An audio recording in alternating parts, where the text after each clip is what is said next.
I am so happy to see you all here. I know some people are still coming in, but thank you so much for joining us for this afternoon session. My name's Amy Carpenter. I'm the Special Projects Coordinator and Communications Associate for Kentucky Resources Council.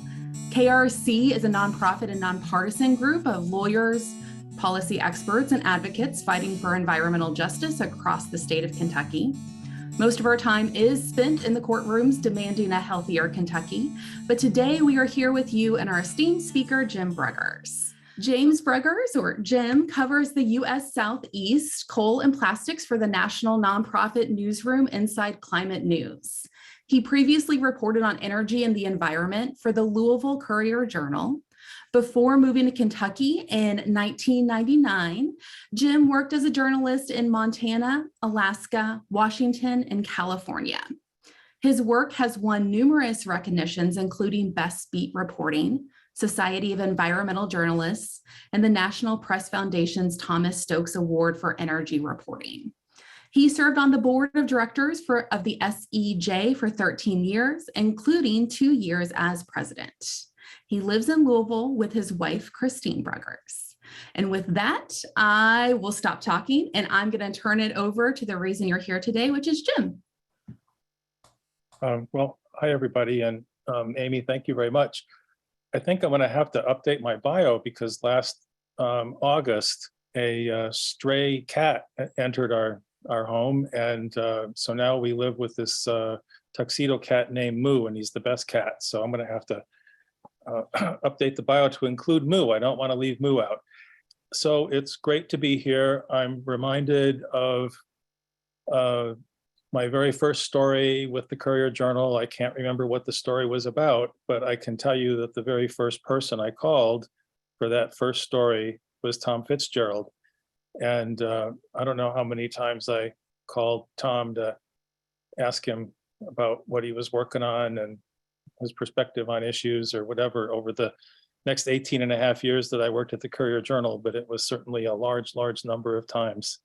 You know, I joined Inside Climate News 5 years ago in May to help launch what they call their National Environmental News Network. And it was an effort and is an ongoing effort, an expanding effort to bring climate coverage in its full wide definition to communities across the country, especially places where there might be these news deserts. Certainly the Southeast has a share of those. And so yeah, I've been covering coal and hurricanes and climate science and heat. And the last couple of years in particular has been for me a learning curve where I've really spent a lot of time delving into the plastics issue, which is really a global plastics crisis. And at its heart, it's an environmental justice crisis as well, from where it's experienced in the communities where oil and gas is extracted, the fence line communities where plastics are made, along the rail routes where plastics or chemicals that are used, chemicals are used to make plastics are shipped, and of course, the disposal and waste of plastics. But anyway, what I was asked to talk about today was some of the tools that I use, and I can see by the names of the folks who are showing up on my Hollywood squares here that I hope that I'm just not going to be a little too basic, because I see a ton of expertise in the names that I recognize, and I don't know how to quickly shift gears to something else. So I hope I don't bore you, because some of these tools are I mean, they're helpful. They're helpful to me. I'm sure they're helpful to you all, and you probably use them already. But if you're someone who is just trying to start to understand environmental issues, in particular pollution issues and environmental justice issues, then these tools, which are found on the EPA's website, are sort of essential for just getting a basic understanding. The EPA has this definition of environmental justice. I'll let you guys read it, but it talks about the goal is achieved when everyone enjoys the same degree of protection from environmental and health hazards, and when there's equal access to the decision-making process to have a healthy environment in which to live, learn, and work. And, we're a long way from that, from achieving those goals. And I just brought up a couple things, for example, just right here in Louisville. First of all, some research by John Gilderbloom. just using one of these basic tools, the toxics release inventory, finds that there's just a lot more harmful chemicals that are released near West Louisville schools compared to East Louisville schools. And then we've got this major life expectancy disparity in Louisville, which is not uncommon in the United States.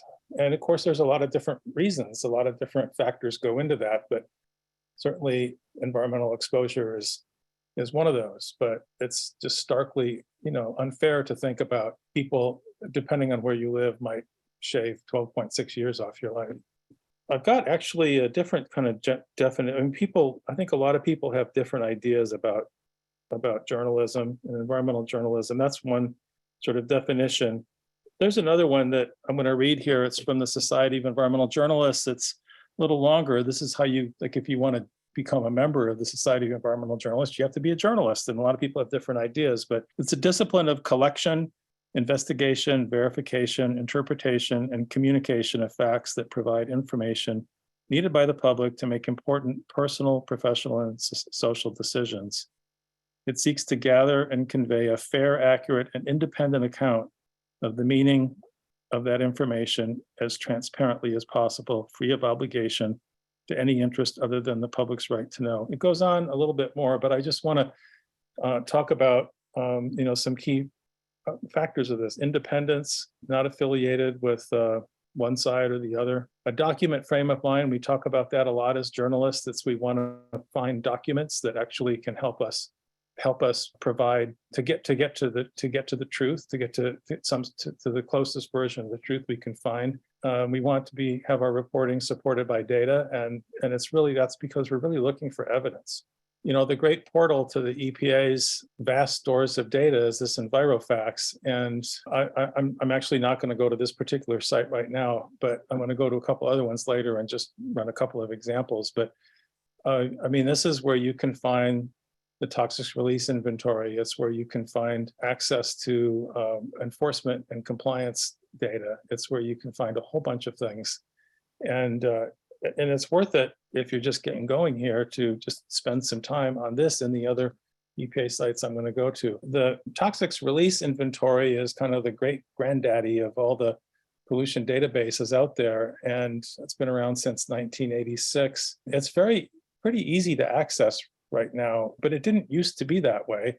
I have a colleague, well, I shouldn't say I have a colleague, I'm someone who worked at the Courier Journal before me, who I did get to know a little bit later on when he was working out in California. He was a pioneer in tapping the toxics release inventory before there was like the internet web portals that you have now. And at the Courier Journal, they got these data, these tapes, like a cassette, well, not like a reel-to-reel tapes of data, and ran them on this like a mainframe large computer that the Courier Journal had in the business department, where they probably used to keep track of all their business records and that sort of thing, and did some early reporting, back in the late 80s and I guess early 90s, that really shed light on just huge releases of chemicals into the air, the water, and land. And then, it was a lot of talk about PFAS. Now, journalists can, in 2021, they started putting PFAS forever chemicals were included in the survey. So that's a whole new area that journalists can mine, and anybody else who wants to. I use the TRI Explorer a lot and have used it for a long, long time.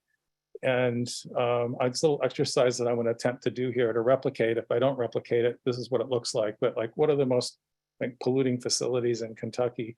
And so I'm going to just go to, so you can search by chemical, facility, federal facility, geography, industry.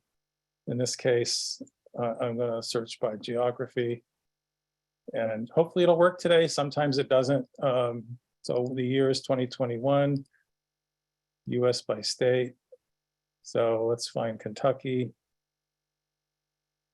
All chemicals, all industries. You can get more detail if you click on these other things, but I'm just going to do this to kind of generate the bottom line thing. And then you've got these little up and down arrows. So over here is total on and off site disposal and other releases. If you can click it so it goes least to most or most to least, and So this would be the counties that, this should show you total toxic releases by county in the state.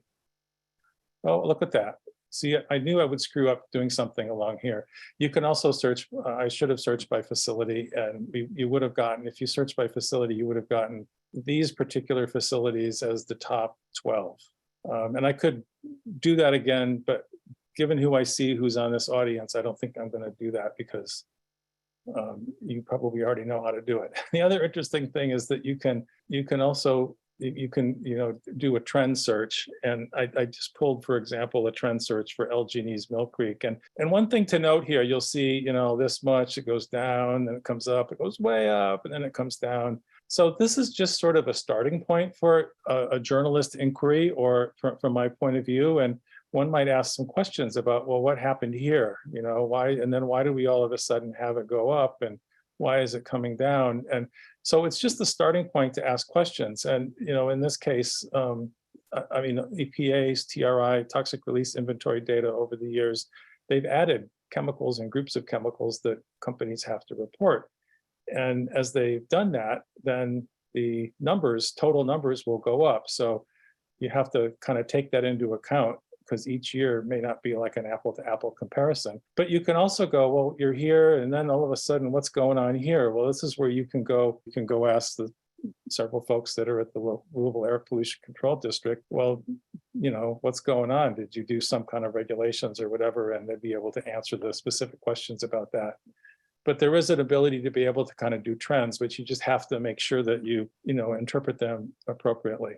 So you can also look by chemicals, and you can do trends by chemicals. And I won't actually do the exercise here, but you can. 1,3-butadiene was this chemical that came out as like the biggest risk for Louisville residents back in the early 2000s, late 1990s, early 2000s, when a major risk assessment of toxic air was done. And so, when you do look at that result, you can see a pretty significant change. Actually, it is sort of interesting to look at this particular one, if I can remember exactly how to do it. I don't normally run a website when people are watching. I do trends, and then select a state or county, select Kentucky, counties, Jefferson. If I've got this wrong, someone's already probably typing a message saying, no, Jim, you need to do it a different way. All industries. So here you pick now, you can see these different chemicals that drop down. I'm just going to go down to 1,3-butadiene, generate a report. And there's a lot of numbers here. You can see this, but I'm just going to go right down to this. So it goes from 1998 to 2021, 197,000 pounds in 1998. 262,000 in 1990. I wrote that. I can remember clearly writing these numbers a large number of times in 2000, 2001. You can see like, oh, well, look, this is really going down here. So what happened? Well, there was a big community effort to bring down hazardous air pollutants in Louisville. And so that kind of shows it just with this one chemical. So the ECHO database is another thing that's fun for me, and probably anybody who's interested in trying to figure out, like, okay, is that factory or facility next to me, are they complying with environmental laws? So you can look up enforcement and compliance to check on facilities, you can look at inspections, violations, and there's also sort of democratic and EJ issues that you can, it should be demographic, I'm sorry. And just for the heck of it, we will do Jefferson County, Kentucky, and we'll search. And you can kind of tell just by looking at this that the ones that are blue, those tend to be like in better shape, and from a regulatory point of view. The red ones are like, that's more like scary, and the ones that are yellow are kind of in between. But I'll just pick a red one here to begin with. Okay, here we go. I don't even know what Tasman Industries is. So here's like their enforcement and compliance report. CWA stands for Clean Water Act. So you can see significant category, non-compliance, quarters with non-compliance out of 12, quarters with significant violations, 12. And you can come down here and you can see that there all this red stuff. Failure to report, DMR, discharge monitoring reports not received. I don't have a reason to do a particular story about this particular company, but if I were, this would be my clue to file an open records request with the state environmental agency to find out what the heck's going on, because clearly there's some sort of problem. It may be that somehow the state just never, somehow there was a computer glitch or something, and these reports, these discharge monitoring reports never got, entered, or maybe the company went out of, the company could have gone out of business for all I know, and somehow the regulator, there's just any possibility, I suppose, but that's where it's like, okay, so this is clearly a company that, there's red flags about its compliance. And you can do that, all over the country. So that's kind of a fun thing. Another database, the EPA flight database. So I've got a colleague, Phil McKenna, who spent the last 2 years, I think, just going over this flight database to find examples of companies that are releasing a lot of climate like super pollutants. These are the chemicals that get released that can last in the atmosphere a long time, and they often will have even a greater potential to cause damage to the climate than, say, carbon dioxide from power plants. And so some of you may remember this fairly dramatic headline that we had in a story back in 2021, and it was this flight database where that was found. And there's all kinds of chemicals that can contribute to climate change. There's all kinds of different facilities. There's different ways to kind of, different segments of the economy that you can look at. And he's the one who actually had found this. And so we're looking at HFCs. You have to know that. HFCs, we want all the sectors. So that's fine. I think that's all I have to do for this one. You want a list format because it's easier to look at, and you apply the search, and then you go over here, just like before, like total emissions, you kind of click on it a couple times and you get the top one, and then, oh, there it is again. So this is 2021. This story, after this story came out, the Biden administration had just kind of come into power, and they were able to come up with a rule that will presumably bring those numbers down. As you can see, this only goes through 2021. We're now in 2023. So there's always that issue of a lag. There's another time Phil and I worked on a story with Amy Green, who's based in Orlando, and Robert here, who's an NPR reporter. And so this story ran on NPR. And so we did something similar just by looking at methane emissions, greenhouse gas. You just want methane. So you got methane. This is one we want to do. We're going to get rid of, deselect all. We're going to go, let's look at municipal landfills. You could also do it for underground coal mines, which I did recently for a story about these poor folks in West Virginia who are living on top of an underground coal mine, a large underground coal mine, where they use this long wall method of mining, where they allow the surface of the mine underground, the ceiling of the mine, to collapse behind them, and then it's the surface of the land like sinks 3 to 4 feet, and the water well dries up, and they can't give water to their cattle, and then methane starts coming up through the water well, and there's this whole problem of methane coming from coal mines. And so we did, I used this particular thing for that as well. But for landfills, this was a couple of years ago or a year ago, and we did a list, apply. Hopefully I did it right. So these are the top landfills for emissions of methane in the country. Now that story also, we found out in that story also that there was a lot of scientific criticism from some corners of the science community, which this is not like a giant science community that focuses on methane and for landfills, but there was a National Academies of Science report that was critical of how the EPA tracks methane emissions from landfills. And so that became part of the story as well. I was just curious which power plants in Kentucky are releasing the most CO2 at this point. And so I did that same routine, and we have the list of power plants here that came from that, and these are the total reported emissions by facility in metric tons of CO2 equivalent. So this website does convert all of the numbers, the values here are all reflective of like a conversion into, like a CO2 equivalency.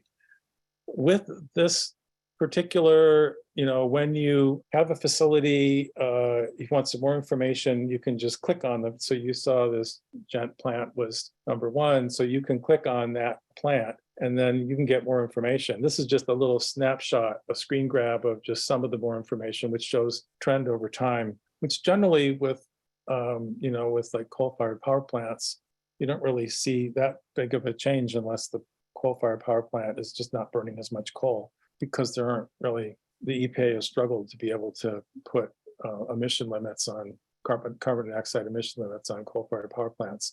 But this can be more like, for example, if we looked at a trend line for one of those methane emissions from landfills, you might see something pretty dramatic or not. Anyway, so the other tool which I use is something called EJ Screen. And, I'm finding as I do open records requests around the country in different states that regulatory agencies use this as well as a basic tool to help them comply with environmental justice requirements that the EPA has during like the permitting process. So in my ongoing coverage of plastics, I found out about this Fulcrum Bioenergy plant, that or company that had this idea to make sustainable aviation fuel from waste, including plastic, and they were going to put this.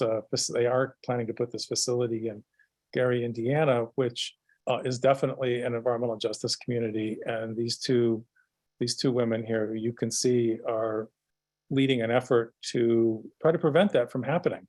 They have a different vision for the remake of the Lake Michigan shoreline, and which is very close to where they are. And anyway, so what this found, let's see if I can replicate what I did for that story. Gary, environmental justice indexes. I mean, there's all these different things you can do: particulates, ozone, diesel particulates, air toxics, cancer risk, toxic releases to the air, just a whole lot of different things that you can kind of look at, and they come up with scores. And we'll just do like toxic releases to the air, for example. And then you can look over here and you can see that this is set on the over here compared to the US or compared to the state. So they're in the 95th to 100th percentile in toxic releases to the air on a national basis. So, I mean, again, that's another flag. And then the question as a reporter is like, okay, so how are the regulators going to respond to this? And that's, that's just one of the questions that you can ask when you see data like this. Just do a Louisville analysis as well for the fun of it. Let's do Jefferson County. Justice indexes. Now we all know that our toxic releases to the air have gone down, but you can still see that, according to this, we still have some pretty high EJ index numbers for part of our community. It's not a story in and of itself, but it's a place to start to then ask questions. And one of those questions is, well, like, what's being done about it? Another question is like, what kind of health impacts are still being felt? There's just a whole bunch of questions. And then you get, as you burrow down into that, you find people to talk to and go from there. And so the other thing is just, I work for Inside Climate News now, and it's climate change itself is something that is, driving environmental justice complaints and impacts and complaints. Low-income, Black, Indigenous, and people of color, and this is widely known, bear the brunt of the impacts of climate change. And so, climate coverage has to take that into account. I mean, we can look at where flooding occurs. It's often in poorer communities. It's often in its rural areas and urban areas as well.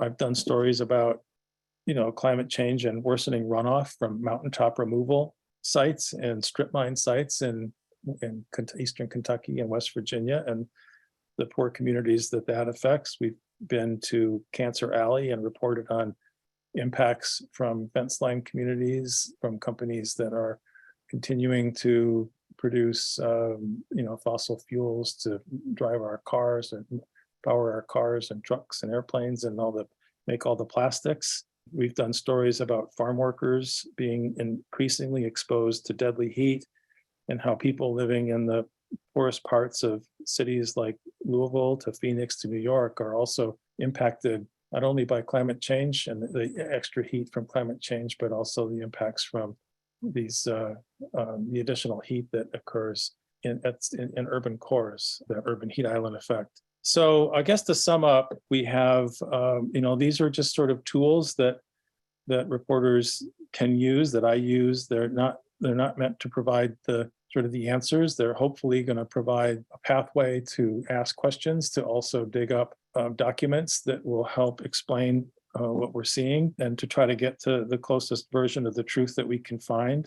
They're no substitute for actually getting on the ground and into the communities and talking to people. I'm making plans right now to spend a good part of next week up in Youngstown, Ohio, working on a story that's very much an EJ story. But without them, without transparency, people remain uninformed, and there's little chance of finding any sort of advancement in reaching those goals that that we have for improving the conditions in EJ communities across the country.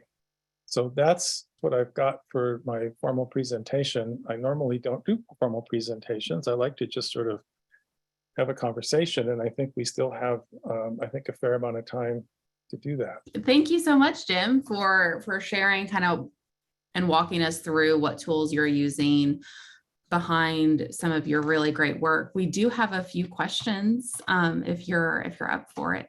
Oh, I'm up for it. I'm good. Great. One of our questions asked about the toxic release inventory, and this person noticed that the newest data is from 2021. Is that about a typical time frame of it running kind of like a year and a half, 2 years behind things? Yeah, I think that's pretty much it. So, and it is, you have to remember, this is data that comes from the companies themselves. And I really don't know how much, there's smarter people than me on this call that would say how much that's verified or not. I do know, I've been told that the EPA does do some sort of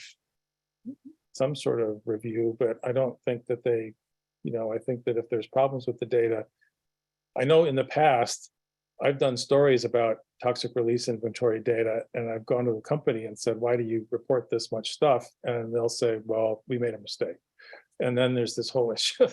So, but yeah, I think that's a typical time frame that it comes out. And you kind of hit on this person's second question too. Yeah, how well do you assume the self-reporting is accurate?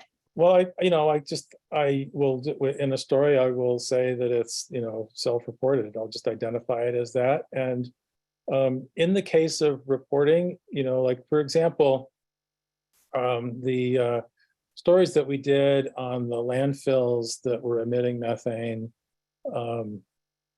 there were a couple of those landfills that, that disputed their own numbers. And that gets to be kind of a thorny thing, because these are the numbers that they this is actually a fairly common response, where they'll say, no, we made a mistake, here's our correct numbers. And they'll want us to use the numbers that they say are the correct numbers.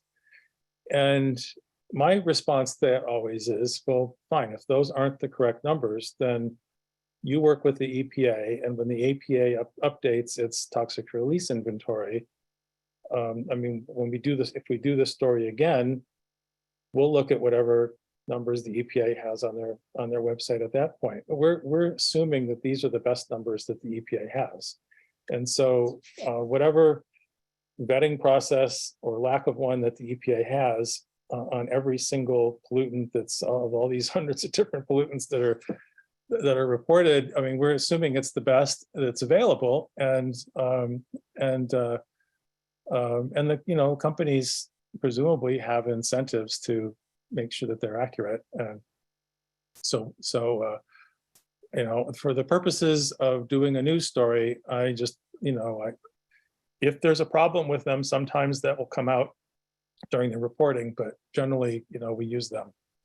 Our next question is from someone who's asking, have you ever written about climate change despair? Despair, as in, like mental health issues related to climate change. I think that's probably what you're getting at. That's my assumption, but if that person wants to clarify, by all means. Yeah. I have interviewed psychologists, psychiatrists. I mean, I have interviewed them as in stories that deal with, like in the case of Louisiana and the Gulf Coast and repeated hurricanes. I think it was, I don't know how many years ago, 2 or 3 years ago, when Louisiana was just hammered. I forget how many hurricanes they had, but it was, it wasn't like 5 or 6 or something. I mean, it was a really large number of hurricanes. The state was really hammered, and so that's very hard for them to deal with. And again, the impact there is felt the most by people who are living in the kind of more fragile areas of the state, and often don't have homes that are in the low-lying areas, and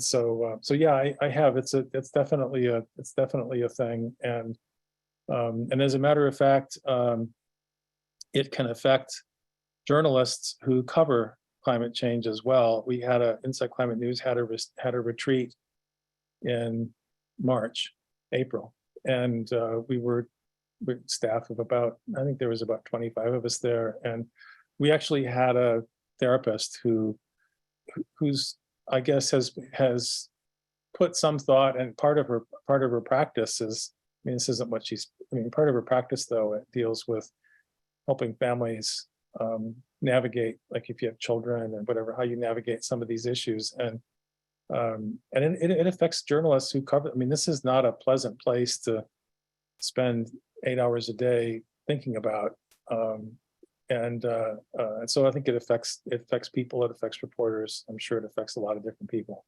One person adds on to that, climate change despair is brought up often by undergraduate students in Sustainability 101.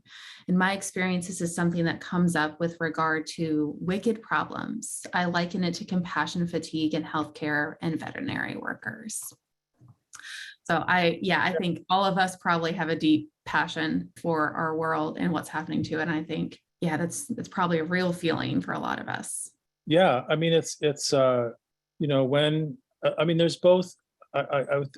There was an environmental justice story that I did earlier this year. I flew down to New Orleans, and then spent some time in Cancer Alley, and and the story there was, it's really, when you talk to people down there, it's very similar discussion, except maybe a little more on steroids because of the size of the industry compared to, I compare it to like in Kentucky in the Rubbertown area. I mean, it's just like you go for miles and miles and miles, and you see these just mega chemical plants and refineries and everything else. And the people that are, that have been fighting the environmental justice issues down there for decades now.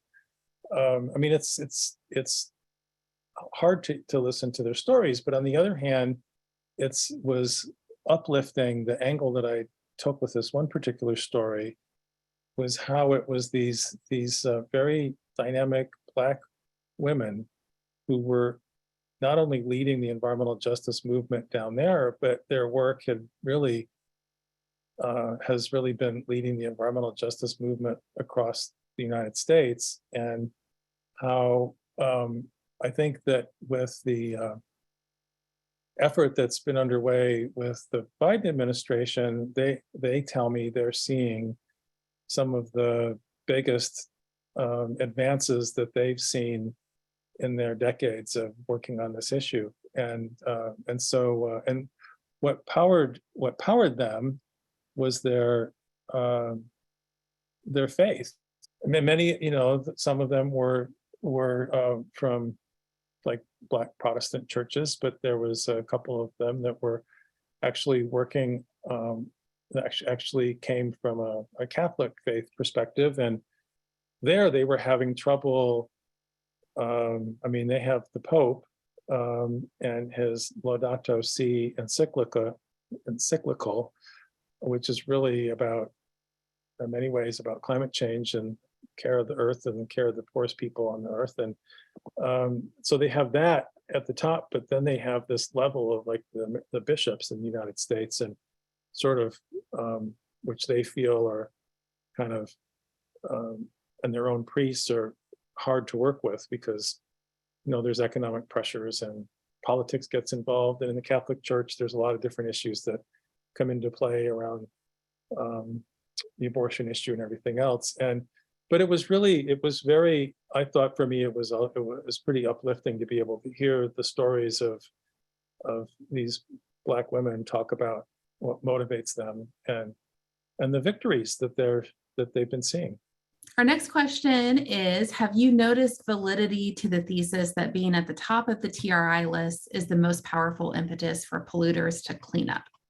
Well, I can tell you historically, I'm just recalling stories that I've written, 10, 20 years ago or longer. That, and I believe there's peer-reviewed research on that. I'd have to go, do a research to check that out.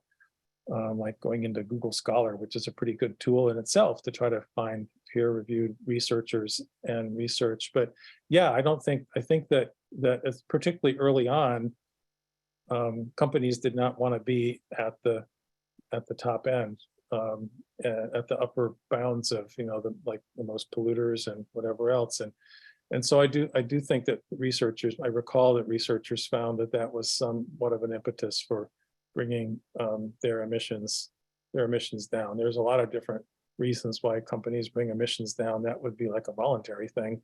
I think also a big reason why the emissions have come down is because there's been like the Clean Air Act, and with discharges, the Clean Water Act, and that sort of thing, which has sort of a more of a hammer approach as opposed to the voluntary, like naming and shaming that TRI does. But we often see when journalists will write about a company that happens to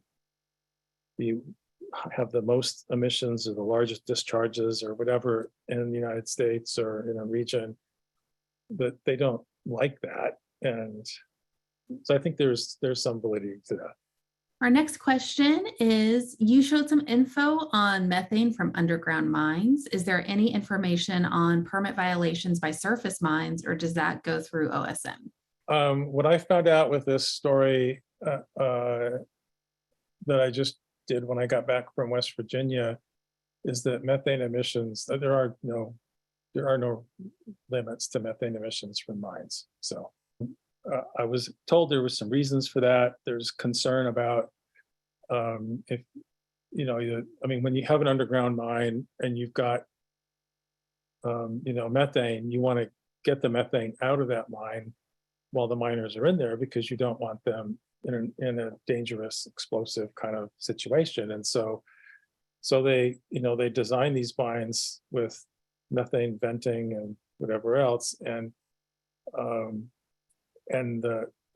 one person told me that there was concern that if you put methane controls on methane vents, which is just basically, I think, an open hole and fans, but if you put some kind of control on that it could maybe somehow make it less likely that something could go wrong and the methane could build up in the mine, and then you have the death of miners on your hands.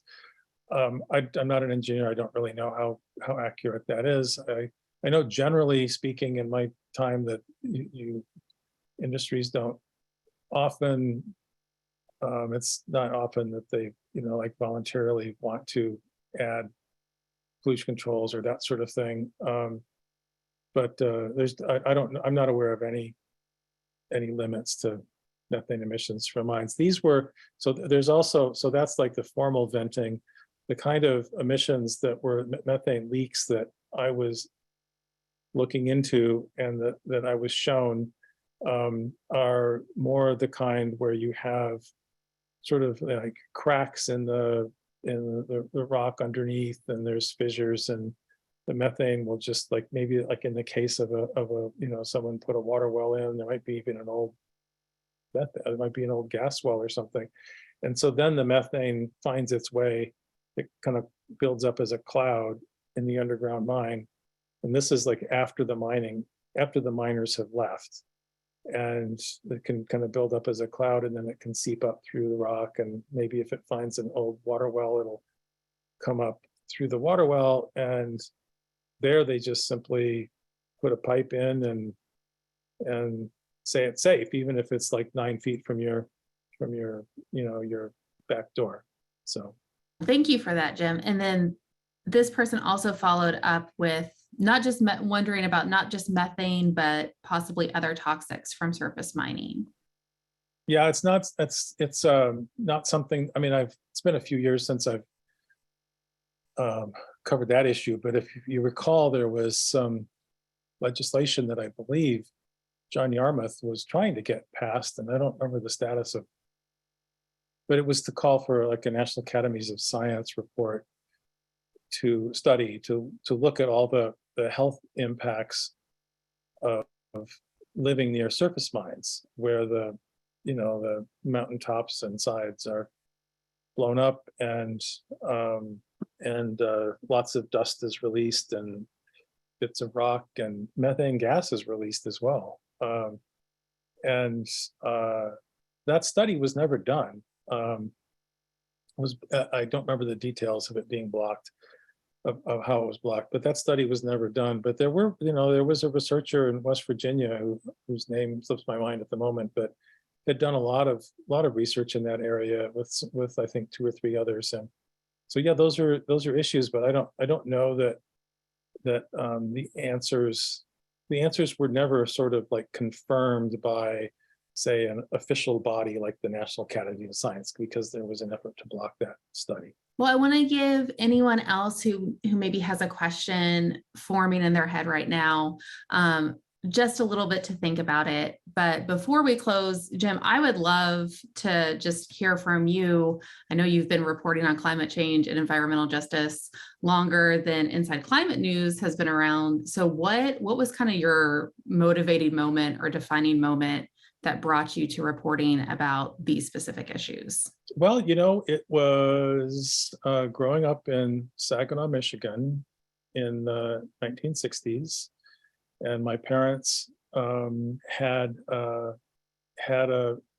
piece of property and a cabin in the woods in northern Michigan, and a Christmas tree farm. And we just spent a lot of time up there in the woods and outdoors. And I thought that I was going to become a forester. That was my plan. I went out to college at the University of Montana. They had a journalism program.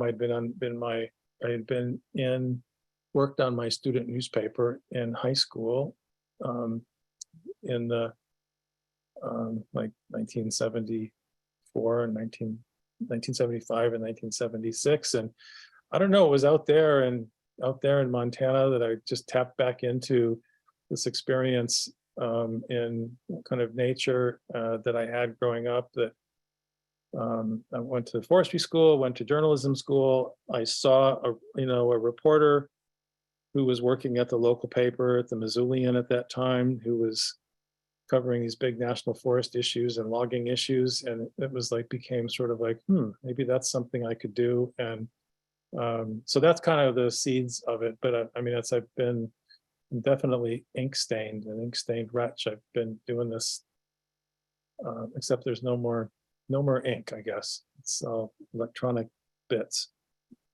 Although sometimes Inside Climate News, you can find my work there, but we partner a lot. So I've partnered with everybody from like the Weather Channel to NPR to, I have a story in Popular Science on their website this week. But it's mostly digital at this point. So I don't know where the ink went, but it's probably all the better because ink is pretty toxic, right? There's the bright side. Yeah. Well, Thank you so much for taking time out of the middle of your day, Jim, to join us and giving us some more insight about how you craft your stories and how you bring validity to them and awareness to all of these issues, and just kind of answering our various questions. Thank you to everyone who joined us today and joining us during your lunchtime. It was really, really wonderful to see you all. You can find out more about the work that KRC is doing at kyrc.org. You can learn about our cases, our upcoming events, and of course, support our ongoing work with a donation. And I encourage everyone to stay in contact with Jim and read his articles and read all of the wonderful work that's happening at Inside Climate News. And until we see you again, stay informed, stay empowered, and stay well. Bye, everyone.